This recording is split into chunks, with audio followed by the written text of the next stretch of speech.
અમારા માટે નથી લખ્યું કે સાતમા ભવે મોક્ષે જશું, પણ જે ભગવાનની પેઢી સંભાળે, તમે સ્થાનની મર્યાદા રાખો, તમારા વસ્ત્રની મર્યાદા રાખો, ધર્મ સ્થાનમાં ઘરે પણ કંઈ પણ જગ્યા હોય, તમે સાચું કહું, બહુ દિલથી કહું છું, આ ભગવાનની પેઢી છે ને એમાં પણ ક્યારે પણ તમારા ટ્રસ્ટીઓને બહુ જાહેરમાં કહું છું, બહુ પ્રેમથી કહું છું, બહુ રિક્વેસ્ટથી હું કહું છું, ભગવાનની નામની પેઢી છે. કોની કહેવાય? વાગડ વિશ્વાસવા સપ્ટેમ્બર મૂર્તિ તપાકર જૈન સંઘની પેઢી એટલે સંઘ એટલે 25મો તીર્થંકર. એ પેઢીમાં ક્યારે નિંદા ન થવી જોઈએ. એ પેઢીમાં ક્યારે પાન મસાલા અને બીડી ગુટકા ખાનારો માણસ ન જોઈએ. એ પેઢીમાં ક્યારે ગુસ્સો ન થવો જોઈએ. એ પેઢીમાં ક્યારે કોઈ ચર્ચાનો વિષય ન બનવો જોઈએ. ચર્ચા થાય એનો વાંધો નથી, બરાબર, પણ એ ચર્ચા પછી ગરમા ગરમીમાં ફેરવાઈ જાય એ ન થવું જોઈએ. કેમ? આપણે પેઢીમાં બેઠા છે, પેઢીની મર્યાદા સચવાવી જોઈએ. ટ્રસ્ટીઓ, તમને કહું, ટ્રસ્ટી બનવું એટલે કેટલું મોટું પુણ્ય તમને ખબર છે? દ્રવ્ય સપ્તતિકા નામના ગ્રંથની અંદર બહુ સરસ મજાની વાત લખી છે. જે ભગવાનની પેઢીનો ટ્રસ્ટી બને ને, ચોથા સાતમા ભવે મોક્ષે જાય છે.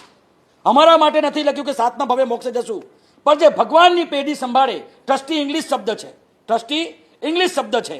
આમ ભગવાનને પેઢીને સંભાળનારો સેવક, જે ભગવાનનું વહીવટ સંભાળે, 7 ક્ષેત્રનું સુચારુ રીતે પાલન કરે, એને વ્યવસ્થા કરે, એવા દ્રવ્ય સપ્તતિકા નામના ગ્રંથની અંદર શાસ્ત્રકાર ભગવંતો કયા પ્રભુની આજ્ઞા મુજબનું જો પેઢીનું સંચાલન કરે, અર્થવ્યવસ્થા બધું સંભાળે, એ વ્યક્તિ ચોથા કે સાતમા ભવે મોક્ષે જાય છે. આટલો મોટો દરજ્જો ટ્રસ્ટીઓ માટે શાસ્ત્રકારે આપ્યો, અમારા માટે નથી આપ્યો. અમારા માટે એમ નથી કીધું કે સાદું જીવન લીધું ને 100% તમારે 5 ને 7મા ભવે મોક્ષ થાય, તમારા માટે કીધું છે. મારો તમને ટાર્ગેટ એ છે કે કોઈ પણ સંઘનો સભ્ય અગર પેઢીમાં ફરિયાદ લઈને જાય ને તો લેખિતમાં આપો, પણ ઊંચા અવાજે પેઢીમાં વાત કોઈએ કરવાની નહીં. તમે ભૂલતા નહીં કે આ ભગવાનની પેઢી છે. ન ટ્રસ્ટી હોય કે ના સંઘ હોય, પેઢી ટ્રસ્ટીઓ નથી, પેઢી આપણા સંઘની છે. એક પેઢી આવી ગઈ, એક ભોજનશાળા આવી ગઈ, એક આંબી શાળા આવી ગઈ, અને એક આપણો ઉપાશ્રય આવી ગયો. ક્યાંય ગરમા ગરમી નહીં, કોઈ જગ્યા પર નહીં.